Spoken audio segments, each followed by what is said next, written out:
पीछे अभी एक बहुत बड़ा जाम था। शुक्र है कि मेरे आगे आगे एक एम्बुलेंस थी।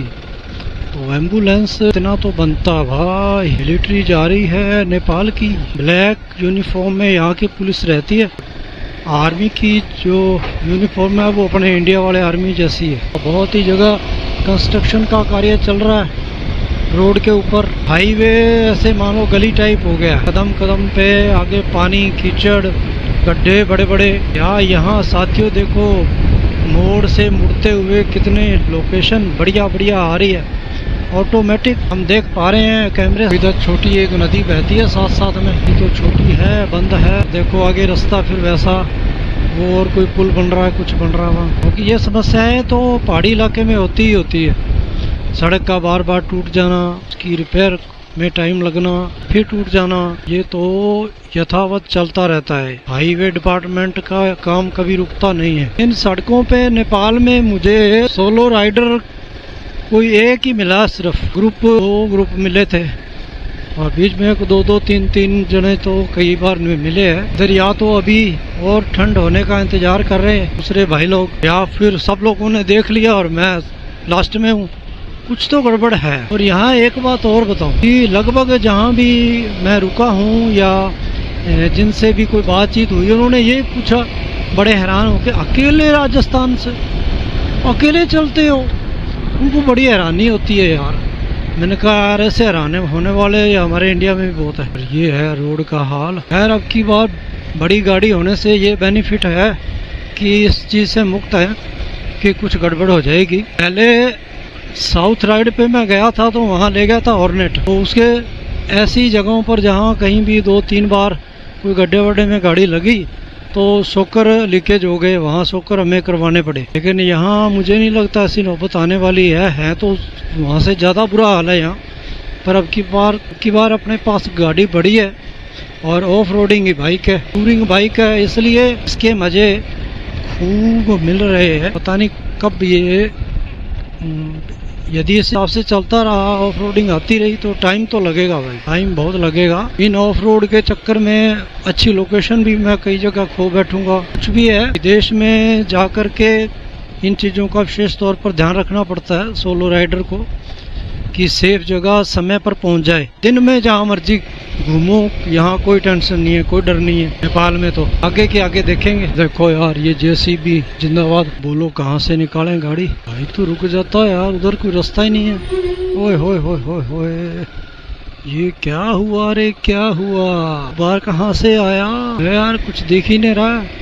गाड़ी वाला ठोक दे कोई आगे से। खतरनाक ऑफ रोडिंग है, बेचारों को सोच समझ के चलना पड़ रहा है। अब कितना बड़ा गड्ढा है, कैसे है, पता नहीं है इन चीज़ों का।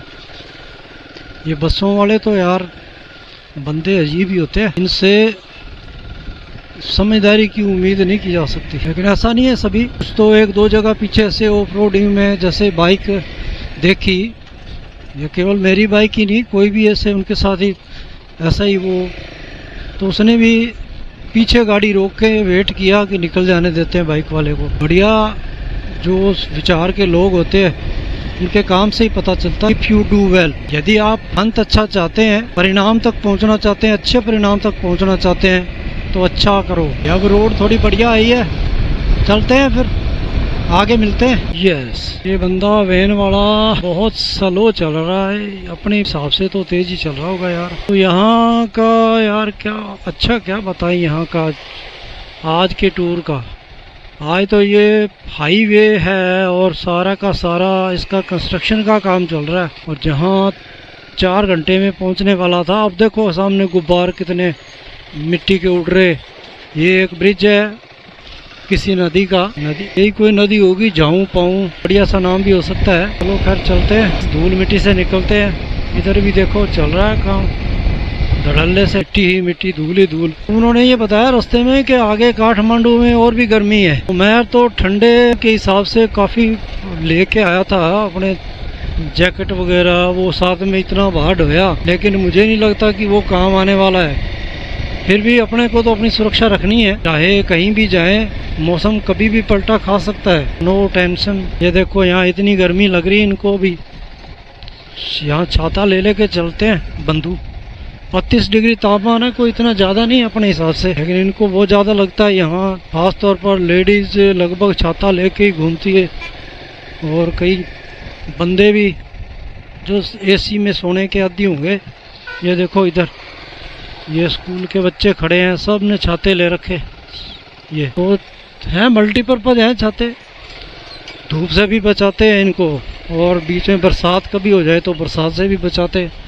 ये देखो इस शहर में, इस मंडी में सब छाते वाले, ये भी छाते वाले, देखो खूब बिकते हैं भाई छाते यहाँ। और ये विशेष टोपी है भाई गोरखाओं की, इसीलिए तो कहते हैं गोरखा लैंड। ये देखो गोरखा टोपी बहुत अच्छी लगती है, मैंने मैं रखा है, पर मुझे नहीं लगता मैप का कोई काम आने वाला है ये, क्योंकि ये एक ही रोड है ले देखे। पर हाँ, कहीं आगे छोटा मोटा कस्बा आता है, सिटी आती है, तो वहाँ कंफ्यूज हो जाते हैं कई बार। ये 2-3 सड़कें वहाँ से निकलती है कहीं ना कहीं गाँव में, और कई बार वो सड़कें भी बड़ी होती है।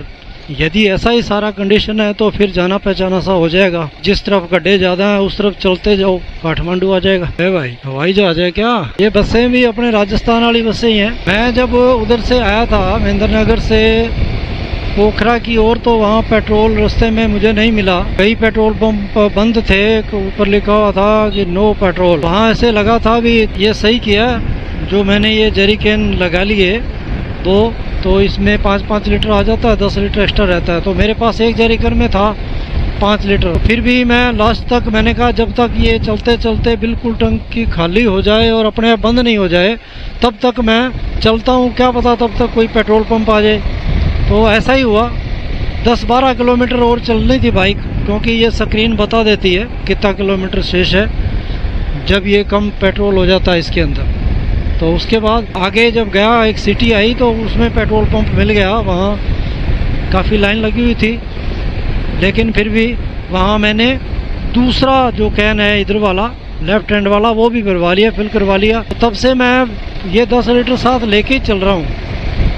हालांकि लोड काफ़ी हो जाता है, पर फिर भी ये ज़रूरी है। यदि अपने को पेट्रोल नहीं मिले, एक दिन एक्स्ट्रा रुकना पड़े, 2 दिन रुकना पड़े, तो कितना नुकसान होगा। उससे बचने का यही तरीका है कि अपना एक्स्ट्रा जो है लेके चलो पेट्रोल। और बड़ी बाइक का क्या फ़ायदा है, तो इसके अंदर जितना भी एक्सेसरी में चीज़ें आती है सब काम की आती है, और वो काम आ रही है। टूटी फूटी सड़कें आ गई है यार, चलेगा। लेह लद्दाख में जाते हैं तो उधर भी ऐसा ही हाल रहता है, क्योंकि बर्फ़ रहती है। जब कभी बर्फ़ पिघलती है तो रास्ते वहाँ चाहे सीसी रोड हो, कुछ हो, तो टूटते रहते हो, बनते रहते हैं। पर वहाँ ये है कि वहाँ ठंड है, ठंड में आदमी थकता नहीं है, बोरियत नहीं होती। और यहाँ गर्मी भी खूब है, ऑफ रोड भी है, तो अब ये दोनों एक साथ नहीं चल सकते यार। लेकिन यहाँ तो चलेंगे। भाई ने आगे लगा दिया रिबन, लो देखो कैसे कूदती बाइक जाती है यहाँ से। चलो भाई तेरे से बचते हैं बस वाले।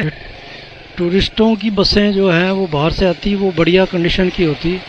जहाँ जो लोकल सवारियों वाली बसें हैं वो तो खटारा है। यहाँ के लोग अच्छे हैं यार, गड़बड़ करने वाले कुछ ही लोग मिलते हैं, बाकी तो ये मानो कि ज़्यादातर बढ़िया लोग हैं। जब वो भुगतान करते हैं तो रुपए देने होते हैं, तो फिर एकदम से अपने को झटका लगता है कि यार अपने 10 रुपए की चाय यहाँ 30 रुपए। तो ये पहाड़ी क्षेत्र का, यहाँ का परिवहन का खर्चा और यहाँ की थोड़ी महंगाई तो है, और लेकिन उसको अपन डिवाइड करें अपनी करेंसी में तो फिर लगता है कि कोई ज़्यादा नहीं है। चलो 20 रुपए की चाय पड़ गई। और पहाड़ों में लद्दाख क्षेत्र में जाते हैं तो वहाँ भी 40-40 रुपए की चाय है। तो 40 रुपए को यदि नेपाली में कन्वर्ट करें तो लगभग 60 रुपए, 60 या 61 रुपए ऐसा कुछ बनेगा।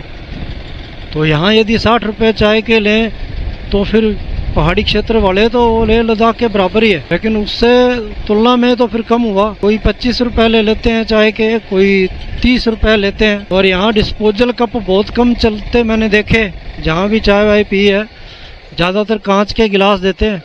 और जैसे पंजाब में पंजाबी चाय होती है वैसे। Avinash high line Nepal private limited एक दिन ने चला, वो कितने चला। तो दोस्तों इसी तरह अपनी यात्रा चलती रहेगी, कभी बोलते हुए, कभी चुप रहते हुए, कभी चाय पानी पीते हुए। फिलहाल मेरे पास पानी बोतल में ख़त्म है, लेकिन वहीं लूँगा जहाँ प्यास लगेगी, और उसके बाद तो यहाँ रुकूँ पानी के लिए तो भी मुझे 10 मिनट ख़राब होते हैं। पानी का स्टॉक नहीं है मेरे पास, लेकिन आगे लोकेशन बढ़िया आ रही है यार। हो चुका है कार्य, कंस्ट्रक्शन वाला। और कितनी बढ़िया रोड हाईवे बना है, बहुत बढ़िया। अभी कैमरे के आगे भी, लेंस के आगे धूल जम गई होगी तो साफ नहीं आ रहा, तो थोड़ा इसको मैं साफ कर लेता हूँ।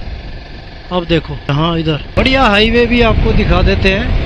ये है देखो बढ़िया, जहाँ पहले कंस्ट्रक्शन हो चुका है, बन चुका है यार। यहाँ तो व्यू देखते ही बनते हैं। इधर पूरा इस तरफ व्यू घाटी का और इस तरफ ऊंचे पहाड़ का। नेक्स्ट एपिसोड को देखना न भूलिएगा। ये वो जगह है जहाँ मेरा आईफोन गुम हुआ था रात को राइडिंग के समय। जरूर देखिएगा।